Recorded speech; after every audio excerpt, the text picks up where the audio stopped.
Y a esta hora ya tenemos vía telefónica a nuestro invitado del día de hoy. Él es Aarón Olmos, economista, especialista en finanzas de empresas, @AarónOlmos1. Así lo pueden seguir en sus redes sociales. Gracias por acompañarme esta mañana nuevamente, Aarón. Feliz día. Sí, feliz día. Bueno, gracias por la invitación. Bueno, y en esta oportunidad vamos a hablar del tema de las criptomonedas, la prevención de estafas y sobre todo porque, ahorita es noticia obviamente todo este tema de FTX y todo lo que ha pasado con esta empresa. Y para poner en contexto, quisieras que nos hablara qué es primero lo que está pasando con esta empresa de criptomoneda y cuáles son los riesgos que se corren en este caso. Sí, bueno, en principio con la empresa FTX es uno de los exchanges, o fue, porque ya se declaró en quiebra, uno de los exchanges más grandes del planeta, de hecho el número 2, ¿no?, a nivel global, después de Binance. ¿Y qué pasó con la empresa? Bueno, su comité directivo, su CEO, tomaron decisiones con los depósitos de los usuarios, de los clientes, que no necesariamente fueron las más acertadas, comportándose como una institución financiera cualquiera, que capta recursos, los coloca en otras actividades para generar más dinero. Y lo cierto es que, bueno, en este clima que tenemos de posible recesión económica, de altos niveles de inflación, de caída en la producción en algunos países, esta empresa pues tomó unas decisiones no acertadas desde el punto de vista de inversión. Inclusive se dice pues en la investigación que se está llevando ahora que llegó a generar aportes a determinadas causas que no necesariamente terminaron siendo favorables. Bueno, eso le generó una situación de liquidez, en términos de que si por lo menos Catherine y Aarón son clientes de esta empresa y van para allá a solicitar parte de sus recursos, la empresa no podía entregarlos porque no los tenía, ¿no? Wow. Entonces esto hizo que muchas personas fueran a la institución a retirar la totalidad de sus recursos, porque, bueno, pues estaba la incertidumbre y el rumor de que eso estaba pasando. El CEO lo negó y efectivamente sí había ocurrido, y bueno, pues la empresa se cae a pique y muchas personas han perdido su dinero. Es decir, que quienes tuvieron la previsión y escucharon y tuvieron la incertidumbre y sacaron su dinero de allí, pues los primeros pudieron como que salvar algo, ¿no?, de su inversión, pero el resto no pudo hacerlo.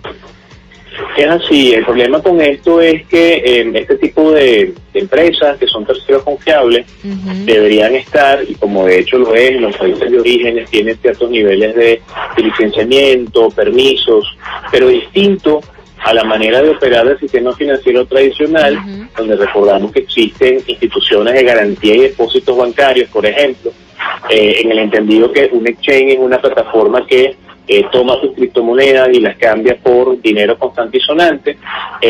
Son instituciones muy particulares que no necesariamente funcionan igual que el sistema financiero tradicional, no están siendo reguladas igual que el sistema financiero tradicional, y en una situación de este estilo no necesariamente hay garantías de soporte o de respaldo sobre los depósitos de las personas, como lo puede existir, por ejemplo, hasta cierto punto, hasta cierto monto, en el sistema financiero que conocemos, ¿no? Lo que puede ser en el caso de una FUGADE o entes de supervisión y control de garantía de los depósitos de las personas. Eso en el mundo de los criptoactivos no existe.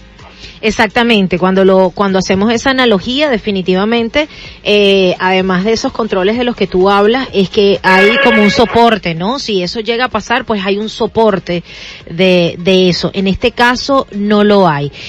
¿Y cómo crees tú que afecta ahora el mercado de las criptomonedas y todo este sistema que se venía generando y en el que confiaron muchas personas? Ahora, ¿de qué manera puede un usuario ver este tipo de transacciones, por ejemplo, o este sistema o este tipo de empresas? Mira, en principio esto afecta más que todo la institucionalidad de las empresas de exchange, es decir, hay un posible efecto contagio. Muchas de estas empresas cooperaban entre ellas o inclusive hacían inversiones conjuntas, ¿no?, a espaldas de sus usuarios. Y lo cierto es que, bueno, pues al desaparecer uno de los más grandes, es posible que las más pequeñas, que estaban quizás vinculadas también a este tipo de operaciones, en estos momentos estén sufriendo una crisis de liquidez. Es decir, ahorita los usuarios de estas plataformas tienen un visor y están tratando de validar si efectivamente sus depósitos están seguros en estas plataformas, ¿no? ¿Y cómo pueden corroborar eso, Aarón?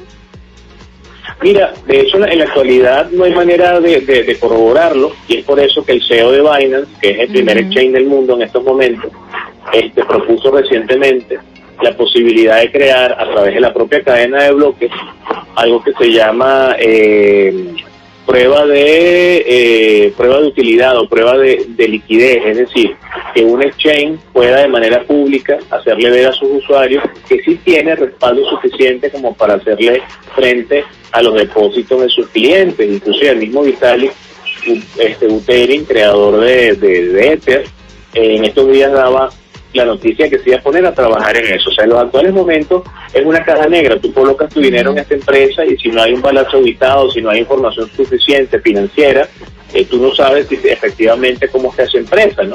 Además, no son empresas que cotizan en bolsa, no tienen su contabilidad pública, ¿no? Entonces es difícil saber si efectivamente estas empresas están incursas o inmersas en este tipo de situaciones de liquidez. Generalmente la gente se entera por un rumor o por una incertidumbre, y bueno, pues de alguna manera, pues las empresas tienen, los directivos, las caras visibles, tienen que salir a dar la cara, para hacerle ver a las personas que saber qué está pasando, ¿no? Porque en definitiva el miedo es libre y las personas pueden cambiar con total libertad sus fondos de una plataforma a la otra si es su deseo. Ahora, ¿tienes conocimiento si en la otra empresa los usuarios están haciendo lo mismo o las garantías son diferentes? Mira, en principio cada plataforma tiene suficiente información que le otorga a sus usuarios sobre el uso y sus funciones, ¿no? Lastimosamente no todo el mundo se da la tarea, luego de que abre un perfil de usuario en uno de estos exchanges, de leer con detalle la letra pequeña de cómo operar en esos momentos. Sin embargo, por ejemplo, la empresa que te menciono, Binance, su CEO, de manera muy responsable, desde que ha comenzado a ocurrir este tema con FTX, él ha estado muy en conexión con su comunidad a través de las redes sociales, respondiendo preguntas, porque efectivamente hay un efecto contagio. Bueno, ¿cómo sé yo que Binance no va a pasarle lo mismo? Responsablemente esta persona ha salido al paso a todas estas declaraciones, mostrando que efectivamente, mira, sí, tenemos los recursos suficientes, sí tenemos las licencias, sí tenemos garantías, y eso que esté ocurriendo en los actuales momentos le da cierto nivel de tranquilidad a las personas que tienen sus depósitos ahí. No quiere decir que porque el CEO salga diciendo, el director general salga diciendo estas cosas, habrá personas que no estén cambiando su dinero a dinero fiat o lo esté pasando a una plataforma quizás no tan grande, pero que quizás goce de su más amplia confianza, ¿no? Eso pudiese estar pasando tranquilamente. Pero el tema con esto es un tema de confianza, es un tema institucional y es un tema de garantizarle a los usuarios y clientes que efectivamente las plataformas están funcionando como deberían. Ahora, obviamente estas empresas o este sistema como tal, pues como lo decíamos, no tiene un respaldo de un banco central, de autoridades. Algunos países pues han hecho algunas leyes en relación a esto para controlar un poco esto, pero terminarán estas empresas, según tu perspectiva, por supuesto, terminarán siendo como la banca tradicional en algún momento, que van a tener que tener un control gubernamental para que este tipo de cosas pase lo menos posible o haya menos riesgo?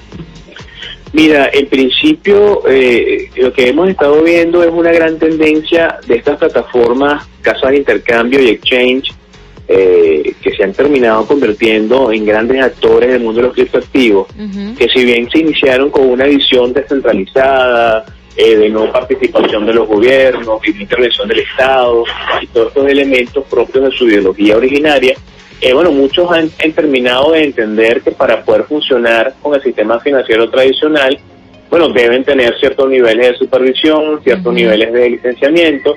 En el caso, por ejemplo, de Kraken, en el caso de Coinbase, el mismo caso de Binance, que en todos los países donde está prestando servicios está tratando de obtener licencias financieras por parte de los entes de regulación, ¿no? Esto supone que en cada uno de estos países le van a pedir a Binance, mira, muéstrame qué estás haciendo, muéstrame tu operación, muéstrame tus números, cómo sé yo que le puedo dar a los usuarios del sistema financiero en mi país tranquilidad. Entonces muchas de estas empresas que vienen de una visión distinta de las finanzas han comenzado a enrutarse o a meterse por el carril del sistema financiero tradicional. Y por el otro lado, los países han comenzado a crear legislación especial para este tipo de empresas que son de tecnología, no son bancos, pero manejan gran cantidad de dinero. Entonces la gran tendencia para darle tranquilidad a las personas pareciera ser esta creación de legislación especial para este tipo de empresas, pero también la solicitud de licencia financiera a los gobiernos tradicionales por parte de estas empresas también.